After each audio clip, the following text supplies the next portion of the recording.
Hi YouTube. It's been a pretty tough day. uh, 6 p.m. Well, we were packing all day. 6 p.m. we got notified we had been for about the last 24 hours. We had been on an evacuation warning mode or modality.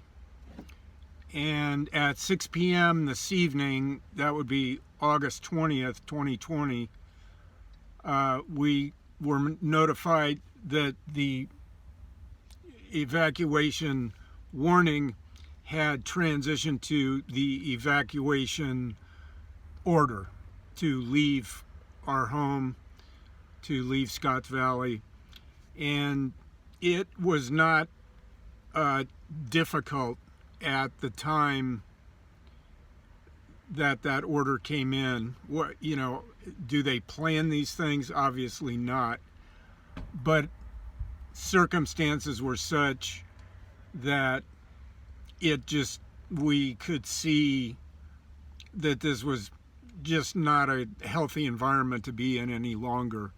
A lot of smoke, and firefighters are hamstrung by citizens. They can't do what they need to do when people are still around,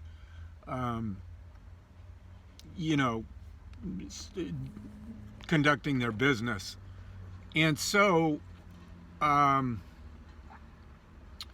they had all that day up until 6 p.m. and the previous day been working their way from Boulder Creek down through Ben Lomond, Brookdale, Zayante, and Felton. And that represents quite a sizable group of people, quite a good sized population, thousands of people that have vans, motorhomes, equipment, trailers, all kinds of things coming out of kind of a winding one-lane mountain road where everybody has to be careful so that there's not an accident or something like that stalls people out and creates more problems. So very orderly, moving people from first Boulder Creek, giving that some time so those people could clear. Felton, Ben Lomond, Brookdale, Glen Arbor, etc. Then give an order for the people in those communities to pack up and move out. And as this is all happening, we in Scotts Valley are, of course, watching the exodus and knowing that when these people finally pass down Mount Herman Road and enter onto Highway 17 to move down into Santa Cruz and further down into the fairgrounds in Watsonville, that we would be next. And that is in fact what happened. They didn't waste any time. Once they had satisfied themselves that the upper valley areas were clear, Scotts Valley got their order to evacuate. And now firefighters are in a position to do exactly what they need to do, which is design some kind of a defense for this fire. And hopefully, that's what our hope is, that they're able to, limit the amount of damage and loss. But the main thing they did was limit the amount of damage and loss of life, which in situations like this, I don't think unless you've gone through it, you really get a feeling for how quick things can change and what a dangerous, fluid situation you're in, and how these administrators, these people that have experience with this kind of a situation, do just a marvelous job at, first of all, kind of I don't want to make this sound bad. Uh, they mold minds. They get you in the right frame of mind so that you're not in denial. You're not saying, "Oh, this isn't that bad. It'll be okay." No. They definitely marketed this very serious, very dangerous, and please follow their guidelines. And that's what turned out. I don't think there was a tremendous, if any, loss of life, and very few injuries. A few fire personnel were overcome with smoke, suffering heat exhaustion, because this temperature in our area has been scalding, just unmercifully hot. And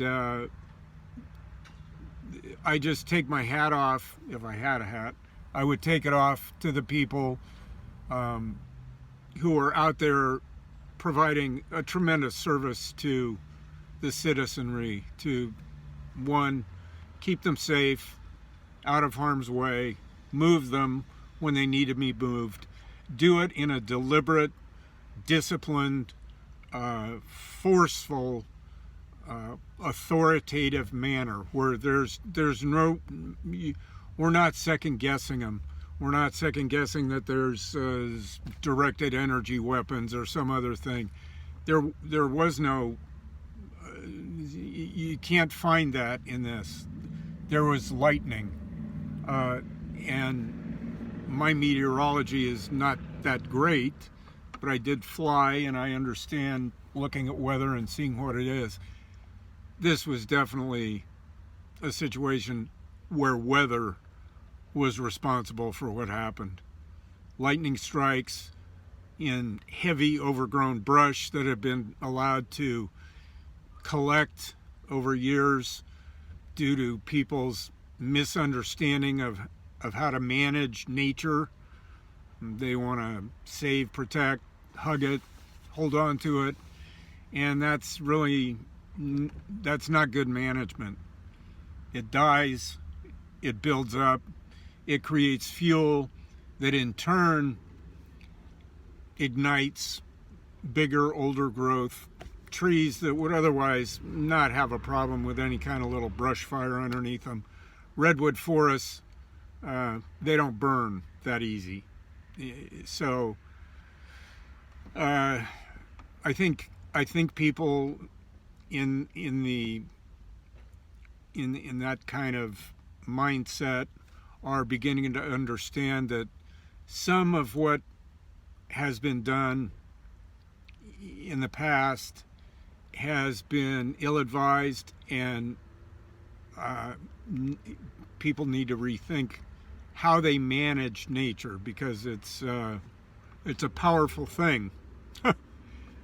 And believe me, when I get out and smell some fresh air and get back in this vehicle, it's not only powerfully heat, destruction, etc. It stinks. I mean, we're talking smoke like you can't believe.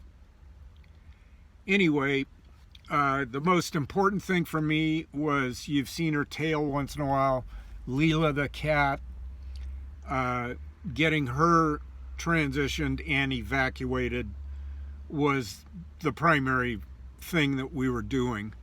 And Leela traveled comfortably in her travel carrier to a friend's house who is monumentally in love with animals, and says, "Don't worry about a thing. Leela will be the queen of the queen of the condo." So I feel very relieved. That was my most worrisome, highest anxiety part of this thing. The other stuff, I'm just going to say this. If you encounter this kind of a situation, do not be in denial.